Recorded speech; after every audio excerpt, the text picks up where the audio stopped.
Yo, what is going on, guys? We are back with another mobile gaming video, and we're going to be talking about Project Bloodstrike. Now, for those of you that don't remember, this was a game that was very similar to Warzone Mobile. In fact, a lot of people are actually calling it Warzone Mobile Lite because it was a BR that had very similar movement and gunplay to Warzone Mobile. However, this game ran pretty well on lower end devices, and it was very well received by the community. Now, it's been a cool minute since the last beta ended for Project Bloodstrike, and they have been very quiet over there with NetEase Games, and they haven't really said much about this game, and a lot of people have been wondering what is going on. You see, because of the fact that this game was essentially similar to Warzone Mobile but ran well on low-end devices, meant that the community of course was very excited for it, because one of the biggest concerns with Warzone Mobile right now is the fact that these system requirements are pretty high. Now, these are expected to get a little bit better as the game gets developed and as it gets optimized, but still, it's something that is on everyone's mind.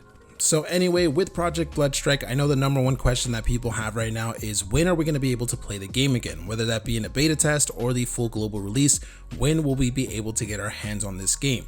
Well, right now we do not have a definitive answer as to when that will be available. However, one of the admins / moderators of the Project Bloodstrike Discord actually went ahead and announced today that we are going to be getting some news this February. Now, the key thing I want to point out here before you get too excited is that he specifically mentioned that we're going to be getting news in February. He did not say that we're going to be getting a new beta or the full release or anything like that, so don't get too excited just yet. But I think more likely than not, what is going to end up happening is that we're basically going to get some type of announcement for the next beta, or if it's just going to straight up release maybe in a soft launch or something like that. I think that that is more likely than not going to be what this news is about. However, that does not mean that the game is going to be available in February. They could just be announcing it in February, but then it's available in another month.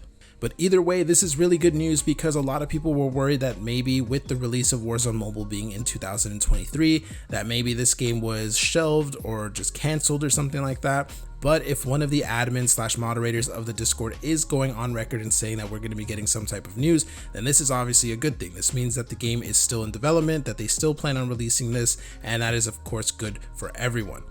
Like we already mentioned, there is a lot of concern right now with the optimization when it comes to Warzone Mobile. Obviously, this game is a very demanding game. It's using the same engine that the PC and console Call of Duties is using, so obviously you're going to need a pretty beefy mobile device in order to play that game.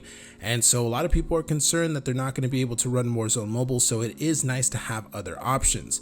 This one seems to be the most popular one, with the other one being of course the Combat Master Battle Royale mode that everyone is looking forward to. So again, it's just nice to have options and nice to know that low-end device players are still going to be able to play some new upcoming BRs this year. But that is all of the news that we have for you guys here today when it comes to Project Bloodstrike. Let me know what you guys are thinking this announcement in February is going to be about down in the comments below. I'm very interested in hearing what you guys have to say about it. And of course, if I do end up getting any new information, I will definitely be keeping you guys up to date here on the channel. So if you're interested in keeping up with that, then make sure you go ahead and subscribe. But that's going to be the end of this video. Hopefully you enjoyed it, and I will see you in the next one.